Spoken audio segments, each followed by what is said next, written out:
Hello friends, मी Aarti's kitchen and mothers रेसिपीमध्ये तुमचे स्वागत आहे। ही पहा, तांदळाच्या पिठाचे स्टफिंग करून बनवलेली पोळी।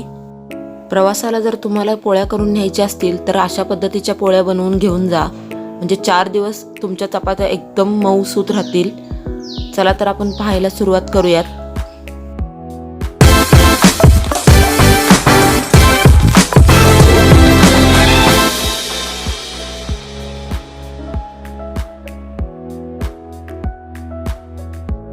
सर्वप्रथम गॅसवर एक भांडं ठेवायचं आहे आणि गॅस ऑन करून घ्यायचा आणि ह्याच्यामध्ये 1.5 ग्लास पाणी घालून घ्यायचंय। पाण्याला चांगली उकळी येऊ द्यायची। थोडंसं मीठ टाकायचं। आता उकळी आल्यानंतर एक लाटणं घ्यायचंय आणि त्याच्यामध्ये तांदळाचं पीठ 1.5 कप घ्यायचं आणि थोडंसं घालून ढवळत राहायचंय। ह्याला चांगल्या पद्धतीने घोटून घ्यायचं।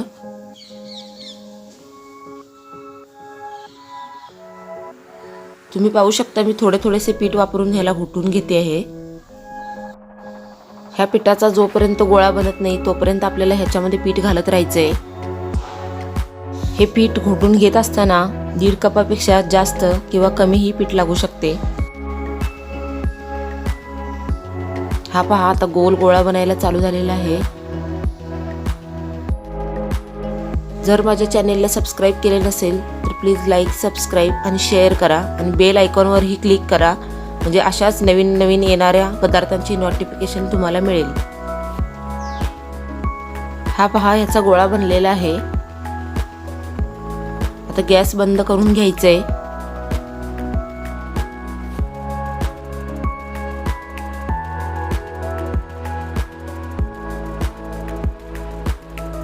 आता एका परातीमध्ये 1.5 कप गव्हाचं पीठ घ्यायचंय आणि थोडंसं मीठ टाकायचं आणि थोडंसं पाणी घालून ह्याचा घट्टसर गोळा बनवून घ्यायचा आहे। एकदम पातळ बनवू नका, कारण आपल्याला स्टफिंग भरून चपात्या बनवायच्या आहेत। तुम्ही पाहू शकता मी कशा पद्धतीने मी थोडंसं पाणी वापरून गोळा बनवते आहे।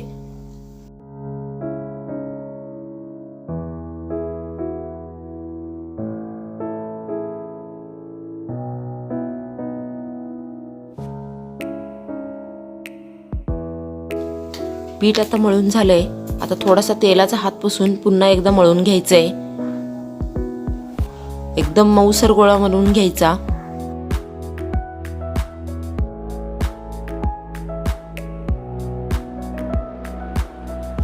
हा आता मऊसर गोळा बनवून झालाय। आता ह्याला झाकून ठेवायचंय।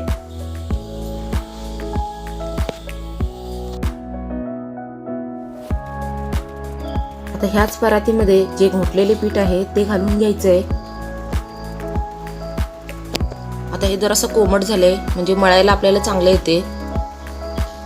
ह्याला पण आता मऊसर मळून घ्यायचंय।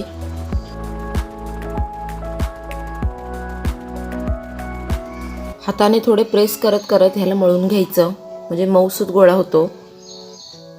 आता हाताला हे चिकटायला लागले तर थोडंसं तेल सोडून हे आपल्याला मळून घ्यायचंय। हा गोळा बनवताना ह्याच्यामध्ये थोड्या सुद्धा गाठ्या राहू द्यायच्या नाहीयेत। आता मऊसूत गोळा बनवून झालेला आहे।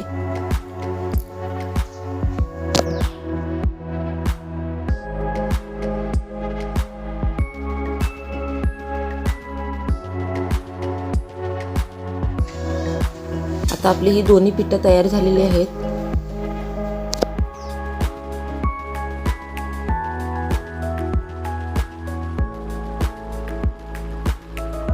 दोन्ही गोळ्यांमधले समान भाग घेऊन आपल्याला याचे स्टफिंग भरून करायचंय। पुरणपोळीला जसे आपण स्टफिंग भरतो तशाच पद्धतीने ह्याचे स्टफिंग करायचं। जेवढ्या आट्याचा गोळा घेतलेला आहे तेवढाच आपल्याला तांदळाच्या पिठाचाही गोळा घ्यायचा आहे। हे अशा पद्धतीने भरून घ्यायचं। हे पूर्ण पॅक करून ह्याला भरायचं, म्हणजे चपाती तुमची फाटणार नाही।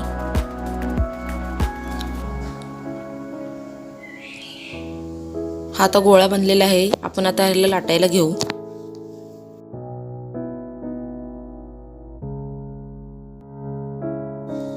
पिठामध्ये डीप करून ह्याची पोळी लाटायची आहे. जास्त पातळ पण लाटायची नाही.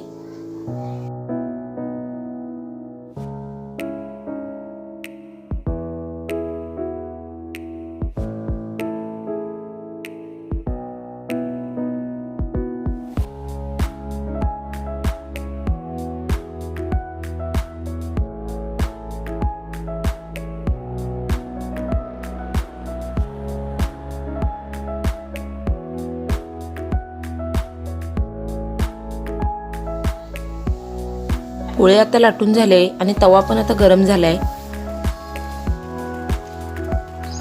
आता ह्याच्यावर थोडंसं तेल सोडून घ्यायचं आणि गॅस मीडियम फ्लेमवर करून घ्यायचं आहे.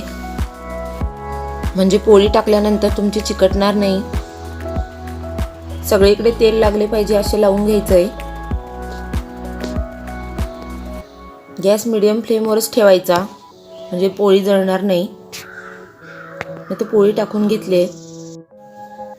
पोळीला जेव्हा एका साईडने फुगे येतात त्याच वेळेला ह्याला परतून घ्यायचं आणि तेल किंवा तूप लावून घ्यायचे.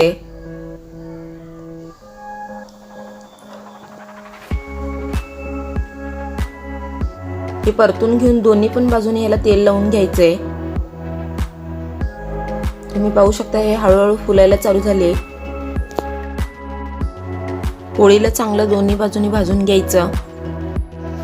ह्या पोळ्यांना जर तुम्ही चांगले तेल लावून भाजून घेतलं तर 4 दिवस खराब होणार नाहीत. अशाच पद्धतीने बाकीच्या पण पोळ्या बनवून घ्यायच्या. ह्या पहा सर्व पोळ्या बनवून झालेल्या आहेत. ह्या टम्म फुगल्यामुळे ह्याच्या घड्या पण निघतात.